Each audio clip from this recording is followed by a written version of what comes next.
नमस्कार, knocking-news.com में आपका स्वागत है। मैं हूं गिरिजेश वशिष्ठ। क्या हो कि आपकी जिंदगी आपके हाथ में ना हो, क्या हो कि आप क्या करें ये कोई और कहीं और बैठकर तय कर रहा हो, क्या हो कि आपका एक एक फैसला कोई दूसरा प्रभावित करे, और क्या हो कि आप किसी फिलिस्तीन जैसे देश में रहते हों और आपकी जिंदगी को कोई इजराइल जैसा देश अपनी मुट्ठी में आसानी से रख सके, जब जो चाहे आपके साथ कर सके। पहेलियां नहीं बुझा रहा हूं, मैं आपसे बात करने जा रहा हूं एक नए प्राइवेसी के खतरे की, आपकी बायोमेट्रिक इंफॉर्मेशन की, आपकी पुतलियों के निशान की, आपके चेहरे के फेस रिकॉग्निशन की और आपके फिंगरप्रिंट की। क्योंकि दुनिया की बड़ी बड़ी टेक कंपनियां अब आपकी सूचना को इकट्ठा कर रही हैं, और इस सूचना का इस्तेमाल कौन करेगा, कब करेगा, कैसे करेगा, इसको लेकर अनंत कयास हैं। नया फैसला यह है कि अब पासवर्ड की जगह पास की लेगा। ये पास की क्या होती है, पासवर्ड से कैसे अलग होती है, और इसके आने के बाद मैं और आप किस तरह से अपनी आज़ादी को खतरे में महसूस करने वाले हैं, इस पे आज बात होगी। कहीं मत जाइए, चैनल को सब्सक्राइब कर लीजिए, मैं अभी हाजिर होता हूं।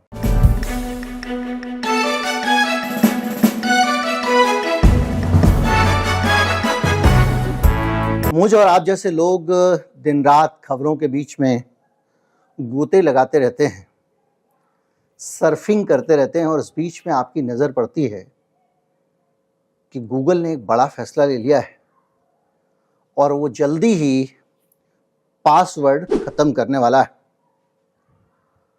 और अब गूगल पे जो डिफॉल्ट ऑप्शन होगा वो पास की होगा।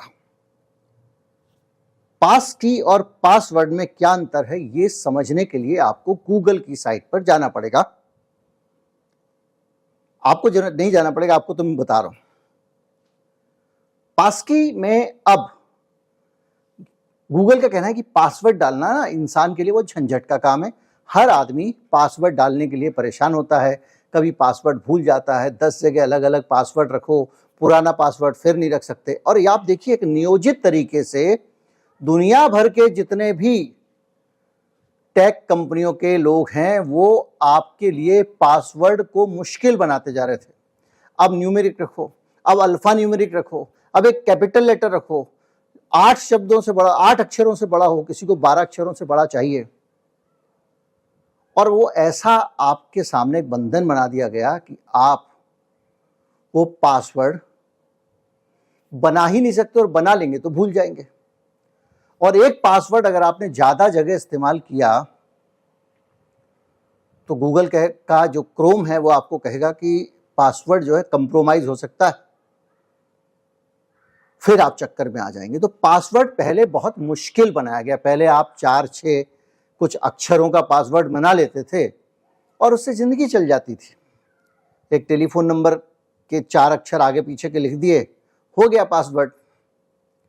धीरे धीरे आपने कैप्चा बना दिया, वहां भी ठीक है।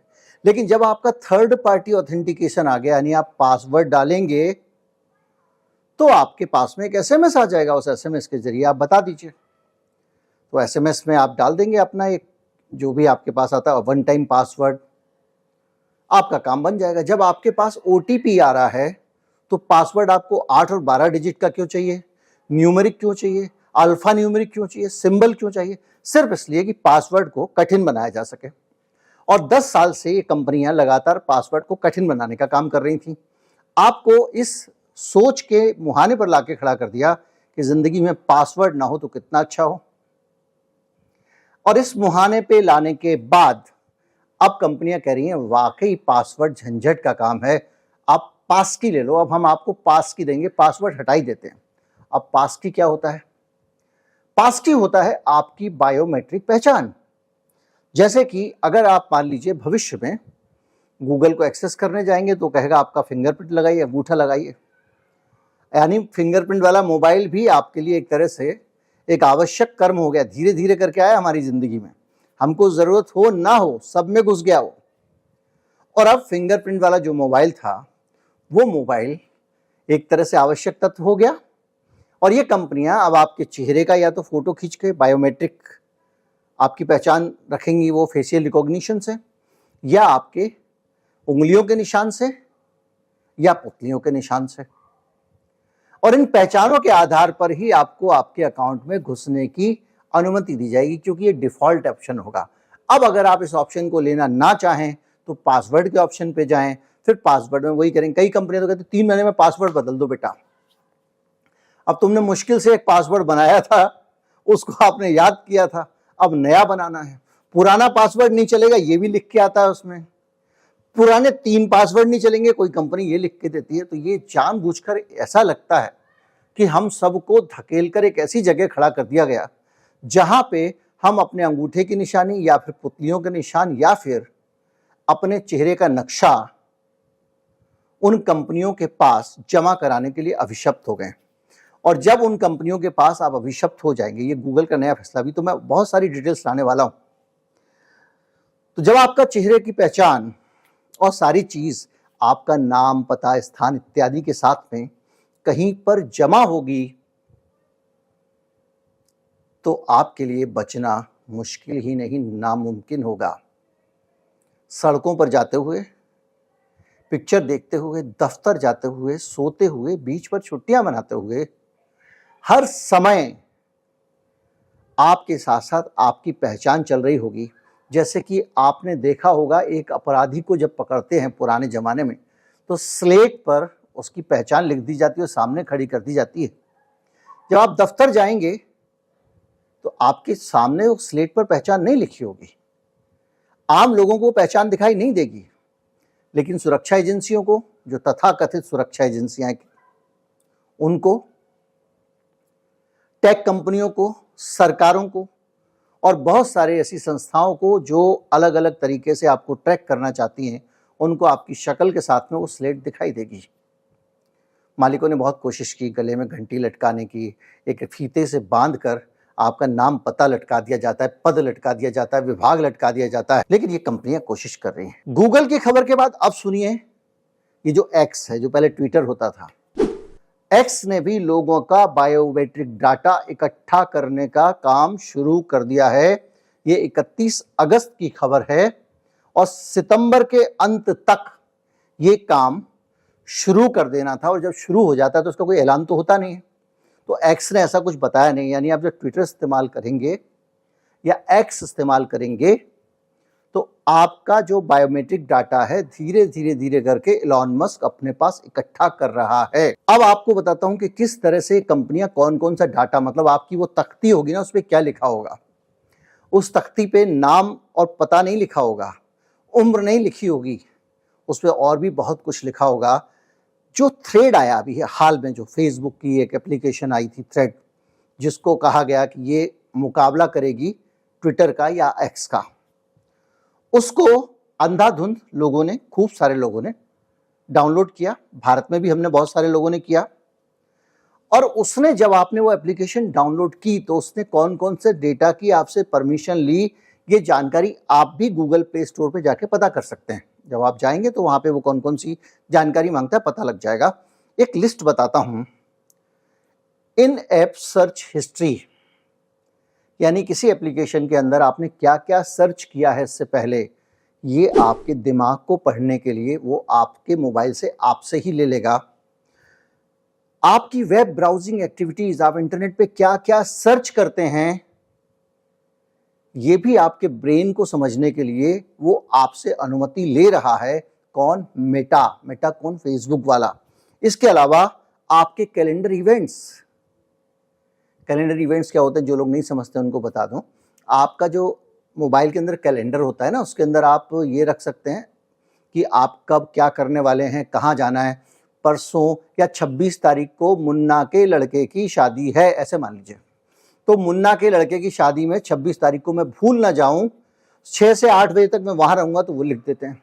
जो बड़े लोग होते हैं उनका रोज का जो टाइम मैनेजमेंट होता है वो ऐसे ही करते हैं कि भैया कल क्या मीटिंग है मेरी, 11 से 12 लिख दिया, 12 से 1 कहाँ जाना है, फलां से मिलने जाना है, 1 से 2 कहाँ जाना। तो आपने, किसी ने 15 दिन बाद का पूछा तो वहीं पे बुक कर दिया। जब दूसरा आदमी मांगेगा देखेंगे अच्छा नहीं यार 12 से 1 तो मैं कहीं और के पास जा रहा हूँ, 3 से 4 आ सकता हूँ। तो आपका एक शेड्यूल बनता जाता है, उससे आप कम समय में ज़्यादा काम भी कर पाते हैं।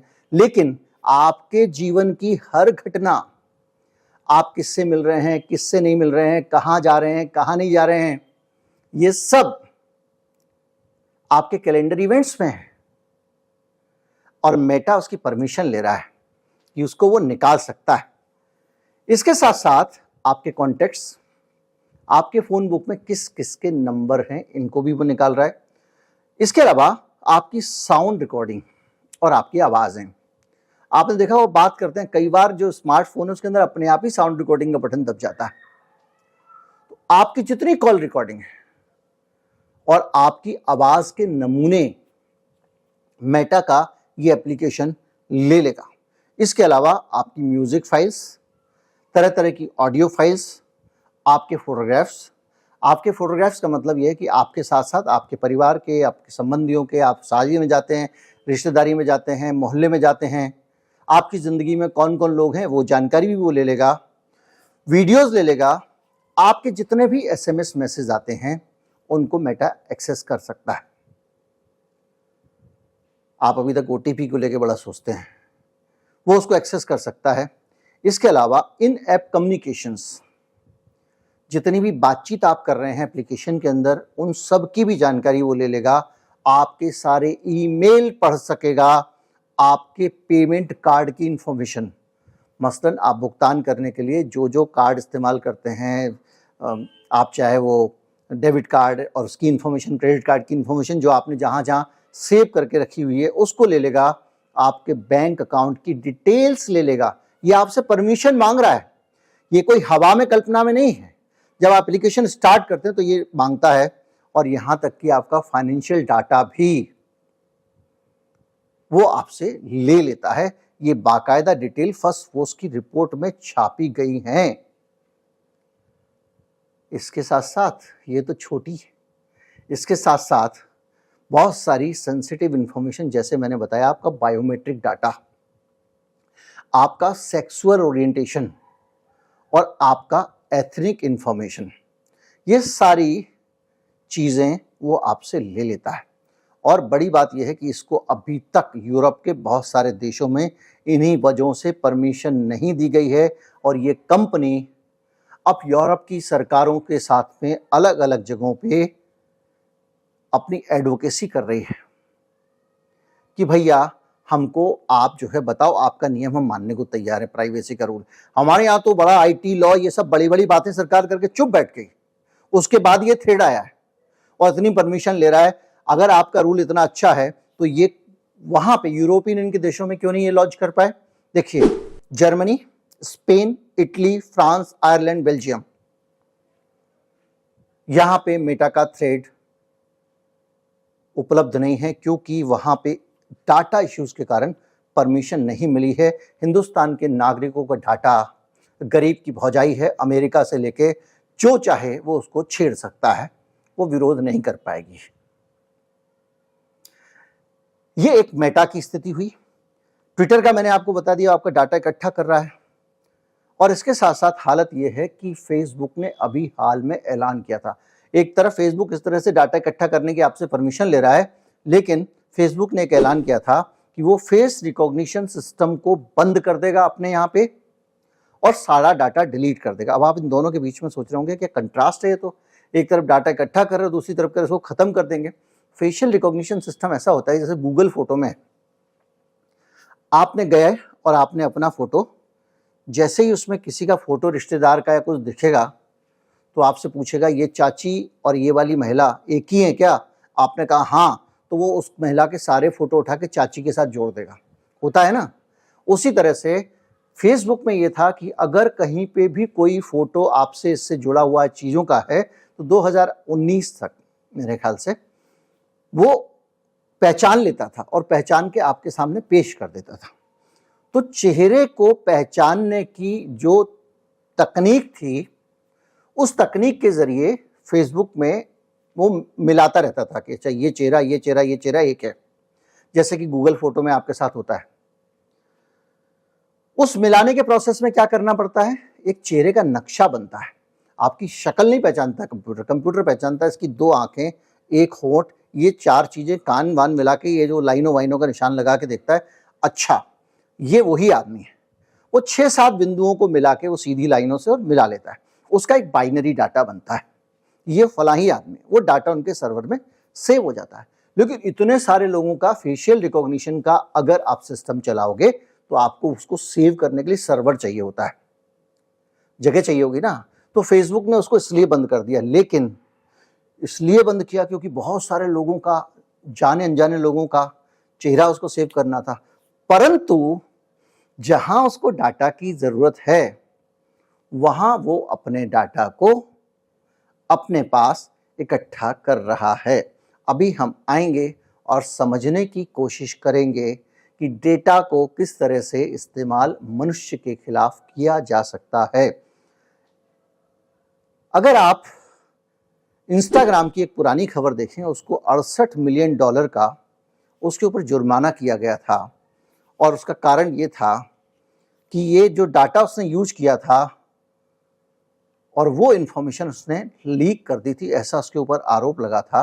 अमेरिका में रिवाज ये है कि मुकदमा हारने से पहले कंपनियां आउट ऑफ कोर्ट सेटलमेंट कर लेती हैं, और ये अमाउंट जो बता रहा हूँ उससे जुड़ा हुआ है। इस तरह की घटनाएं, इस तरह की हरकतें लगातार आती रहती हैं। अब मैं आपको अगर समझाऊं कि ये जो डेटा कलेक्शन होता है इसका नुकसान कैसे हो सकता है, उससे पहले आपको एक कहानी बताता हूं। चीन की सरकार ने हांगकांग में जो लोग प्रदर्शन कर रहे हैं चीन के खिलाफ, उनको दबाने के लिए दमन का चक्र चलाया हुआ है। प्रदर्शन वो इसलिए कर रहे हैं क्योंकि चीन में एक कानून में 2-3 साल पुरानी बात हो गई है, संशोधन लाया गया जिसके तहत हांगकांग के लोगों को मुकदमा चलाने के लिए चीन के मेनलैंड ले जाया जा सकता था। यानी किसी को हांगकांग से उठाओ और उसको सीधे बीजिंग ले जाओ और वहां मुकदमा चलाओ। इस तरह की चीजें हांगकांग के लोगों को लगा कि उनकी आज़ादी में दखल है, क्योंकि वो यूके से आज़ाद हुए थे। उसमें 2 बिंदु हैं, एक तो यूके चाइना के लोगों को भड़का भड़कू के अपना काम करता रहता है और वहाँ पे अनरेस्ट चाहता है, और दूसरी चीज़ ये है कि वहाँ के लोगों को आज़ादी की आदत है, तो वो चीन के अंदाज में तो जी नहीं सकते। तो उसको लेकर फेशियल रिकॉग्निशन का इस्तेमाल चीन की सरकार ऐसे करती थी कि वो सड़क पे जा रहे हैं, कहीं जा रहे हैं, तुरंत कैमरा पहचान लेता था ये प्रदर्शनकारी फलां तारीख को प्रदर्शन में आया था और इसने पत्थर फेंका था, या ये नारे लगा रहा था, या ये आगे आगे जा रहा था। इससे बचने के लिए हांगकांग के प्रदर्शनकारियों ने एक बड़ा रोचक तरीका निकाला। वो अपने चेहरे पे एक लेजर लाइट लगा लेते थे और उससे जो कैमरे थे वो फेशियल रिकॉग्निशन वाले कैमरे फेल हो जाते थे।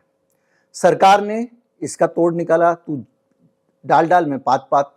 जो फायर ब्रिगेड की जो पानी की फुहारें छोड़ी जाती हैं प्रदर्शनकारियों पे, जब वो छोड़ी जाने लग गई तो सरकार ने उसमें नीली स्याही मिलानी शुरू कर दी, ऐसी स्याही जो आसानी से छूटती नहीं थी, और जिसके ऊपर वो स्याही गिरेगी उस आदमी को पहचान लिया जाएगा ये प्रदर्शनकारी था, और सरकार उससे बाद में सख्ती से निपटेगी। इससे निपटने के लिए प्रदर्शनकारियों ने छतरियों का इस्तेमाल किया। एक लंबी गाथा है, इस पर मैंने बहुत बड़ा वीडियो बनाया था उस दौरान। इससे पता चलता है कि आपकी प्राइवेसी आपके लिए कितनी खतरनाक है। अब अगर आप चीन को भारत में मैप करें, भारत में ज़्यादातर रेलवे स्टेशनों पे, बहुत सारी जगहों पर ऐसे फेशियल रिकॉग्निशन कैमरे लगे हुए हैं जिनके सामने से अगर आप निकल रहे हैं, मेरी जानकारी कई साल पुरानी है, इस बीच में ये और एडवांस हो गया होगा, 50 लोग भी अगर एक फ्रेम में एक साथ एक वीडियो के अंदर निकल रहे हैं, उन 50 लोगों के चेहरे ये कैमरे पहचान सकते हैं, उन चेहरों की ग्रेडिंग कर सकते हैं। ये सेफ आदमी है, ये वांटेड आदमी है, ये सरकार विरोधी है, ये न्यूज क्लिक वाला है, ये अर्बन नक्सल है, और वो सरकार को 3 सेकंड में अलर्ट दे देंगे और उस इलाके में इसको देखा गया है और वहां का सिस्टम पे अलर्ट चला जाएगा, और वहां के आसपास के जो लोग हैं, जो इंटेलिजेंस एजेंसी के लोग हैं, वो सारे के सारे लोग उसको ट्रैक करना शुरू कर देंगे, और अगर उसको ओवर पावर करना है तो वो कर लेंगे, पकड़ लेंगे। मैंने बताया था कि किस तरह से भारत में बहुत बड़ा एक सुरक्षा तंत्र, कौन कौन से सॉफ्टवेयर हैं और किस किस तरह से भारत की सरकार सर्विलांस रखती है। इंटरनेट पे आप एक एक शब्द जो लिखते पढ़ते हैं उस सब को कहीं पे ट्रैक किया जा रहा है। वो कौन से सॉफ्टवेयर ये करते हैं, इस पर पूरा मैंने वीडियो बनाया था, अगर मुझे पुराना मिल गया तो डाल दूंगा। बहरहाल जो खतरा है वो ये है कि इसके कारण अगर ये डाटा आपका इकट्ठा होके कहीं एक जगह चला जाता है और जनता बनाम सरकार हमेशा होता है।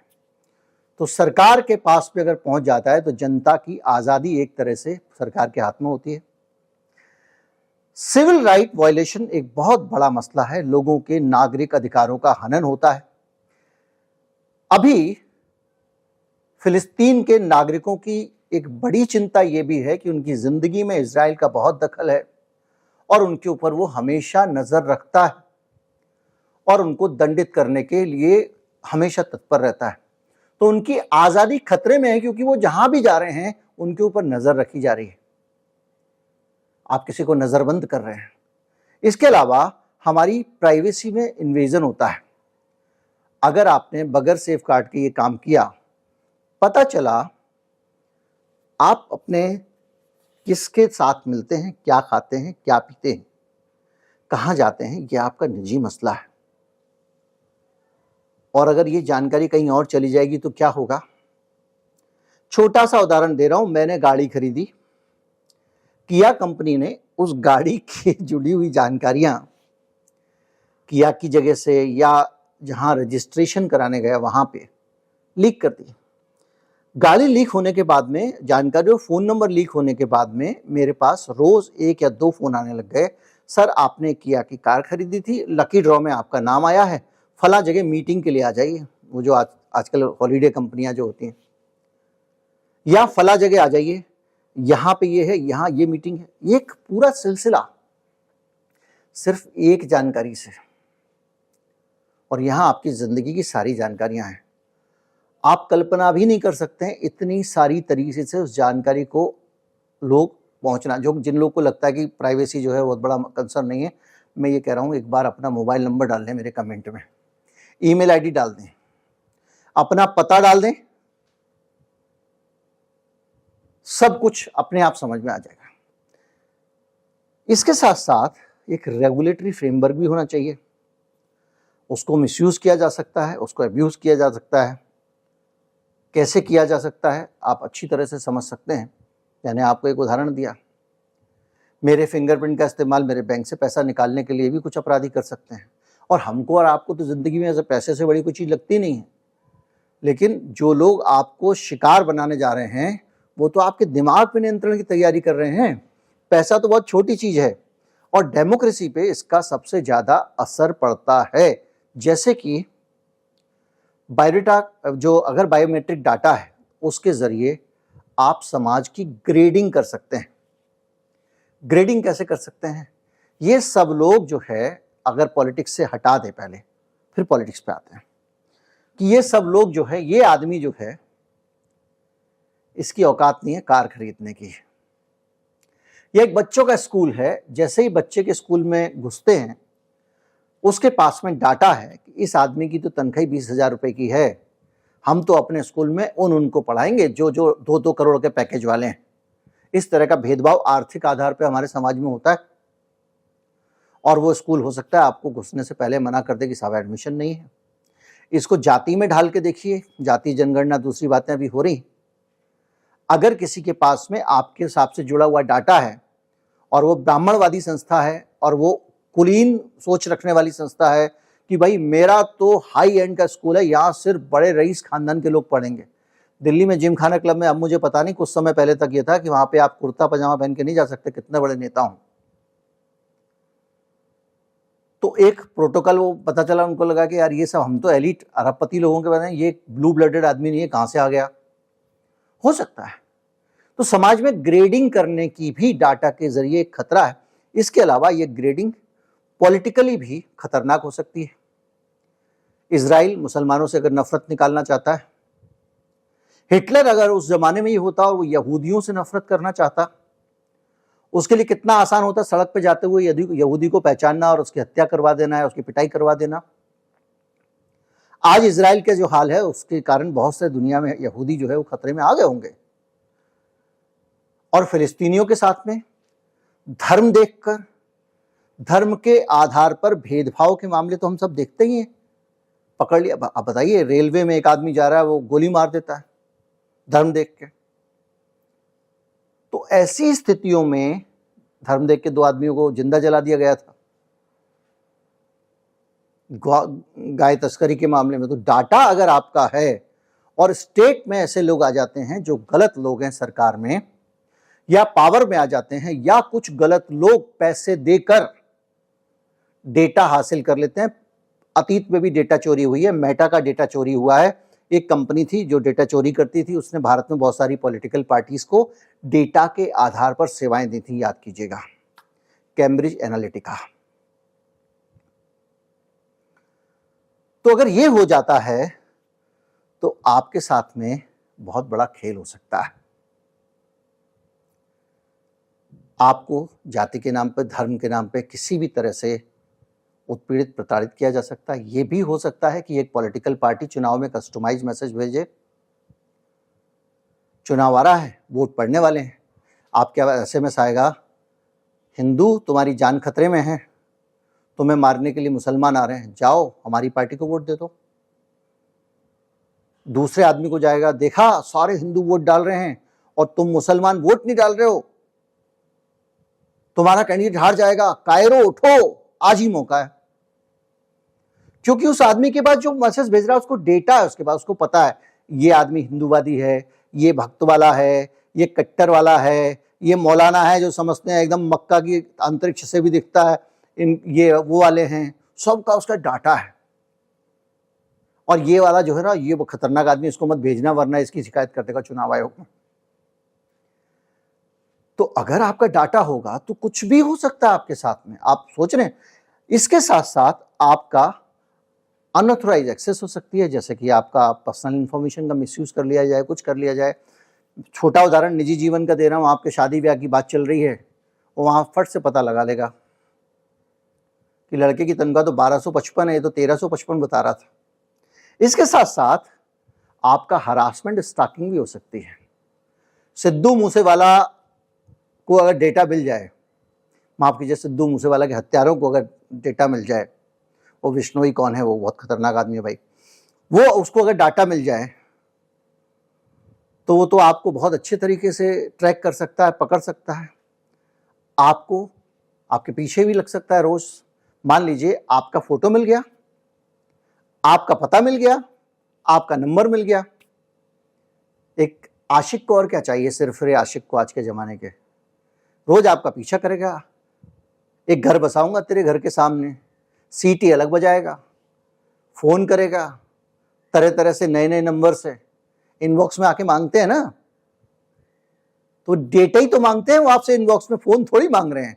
फोन भी तो, नंबर भी तो एक डेटा है।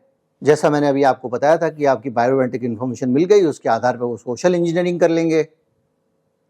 दलितों को भड़काने के लिए अलग मैसेज, सवर्णों के लिए अलग मैसेज, आरक्षण समर्थकों को अलग मैसेज, आरक्षण विरोधियों को अलग मैसेज। हो गया काम। और ये तो पॉलिटिक्स है, बाजार में भी हो सकता है। जिस आदमी को फोन खरीदना है उसको दूसरी और तीसरी तरह के फोन का एक विज्ञापन चला जाएगा।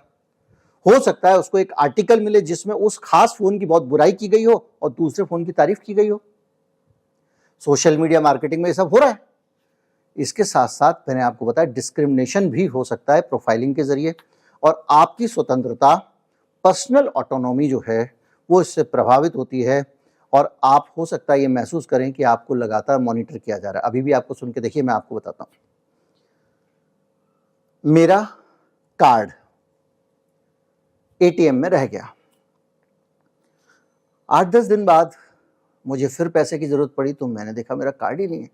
अब कार्ड कहाँ छूटा मुझे याद नहीं था।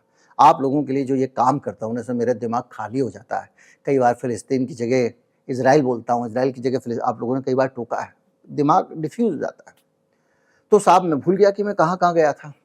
मैंने गूगल मैप निकाला और अपनी लोकेशन को ट्रैक किया, मैं कहाँ कहाँ गया था। तो मुझे याद आया कि उस पर्टिकुलर मॉल के एटीएम में मैं गया था उस दिन।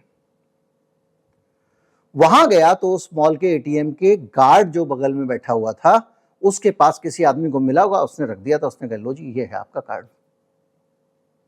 तो आपकी इंफॉर्मेशन, आपकी ट्रैकिंग, सारी चीजें पहुंच रही हैं और इसके जरिए आप ये महसूस भी करते हैं कि यार हमको फॉलो किया जा रहा है, हमारे बारे में लोग जान रहे हैं। वैसे भी आप मैप लेके चलते हैं हर जगह, गूगल मैप ऊपर से देख रहा है कहाँ जा रहे हो, कहाँ नहीं जा रहे हो। और वो जहां से देख रहा है वो कहीं और जा सकता है। और डाटा ब्रीच जो है वो बहुत बड़ी समस्या है और उसके ज़रिए इस तरह की चीज़ें इधर से उधर चोरी हो सकती हैं। इसका साइकोलॉजिकल इम्पैक्ट भी होता है। लगातार अगर आपकी मॉनिटरिंग हो रही है, साधारण उदाहरण वही अभी जो दो आशिक वाला बताया था, अब नीचे होके गाना गा के गा रहा है, आशिकों में कातिल नहीं, तेरे घर के सामने घर बनाऊंगा, लैला लैला चिल्लाऊंगा, कपड़ा फाड़ के, ऐसे बोल रहा है आपके साथ में, रोज कर रहा है, मिस कॉल भी दे रहा है, घर में लेजर लाइट भी फेंक रहा है। तो आपको मानसिक प्रताड़ना होगी ना, तो आपके ऊपर किस तरह का साइकोलॉजिकल इम्पैक्ट पड़ेगा, स्ट्रेस, एंग्जाइटी, और आप लगातार फील करेंगे कि कोई आपको मॉनिटर कर रहा है। तो आपके साथ में क्या होगा, आपकी फ्रीडम आपके मानसिक स्वास्थ्य को खा जाएगी और इसके जरिए आपको एक्सप्लॉइट किया जा सकता है, आपको एक्सप्लॉइट किया जा सकता है और मैनिपुलेशन भी हो सकता है। कैसे हो सकता है? भैया मुझे आपके बारे में पता चल गया, भाई साहब 13 तारीख को आप वहाँ किसके साथ घूम रहे थे इंडिया गेट पे, वो आता नहीं है आजकल, मैंने एक वीडियो बना के डाला था, अचानक आपके पास एक लड़की का आ जाएगा व्हाट्सएप पे और वो अपने वस्त्र सब उतारना शुरू कर देगी।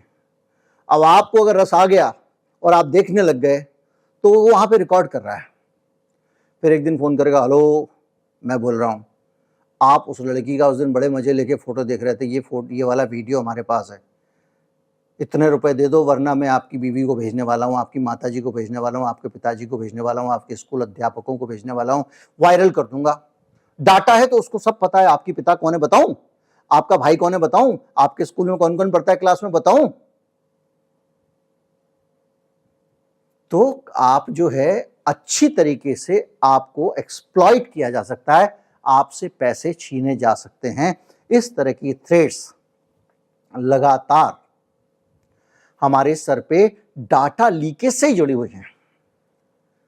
और अब ऐसी कंपनियां, अभी पहले तो सरकार ने कहा था कि भैया आप फेसबुक हो चाहे कोई भी हो, आपको अपना डाटा लोकलाइजेशन करना पड़ेगा, आपका डाटा भारत में ही रखोगे, अगर भारत के लोगों का डाटा भारत में रखो।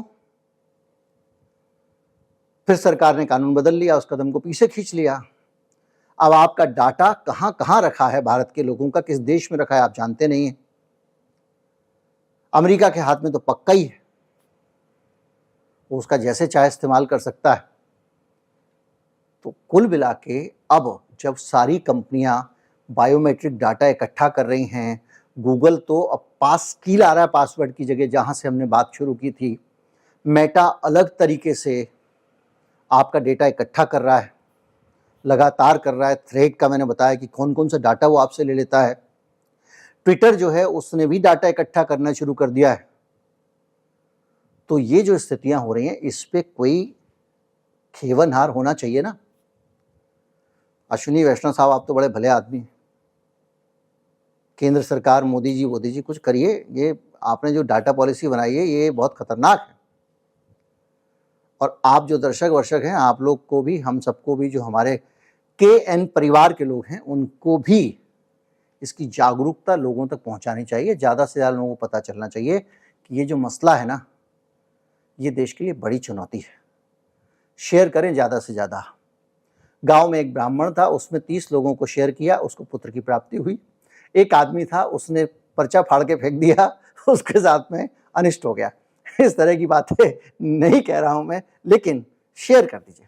नमस्कार, जय हिंद।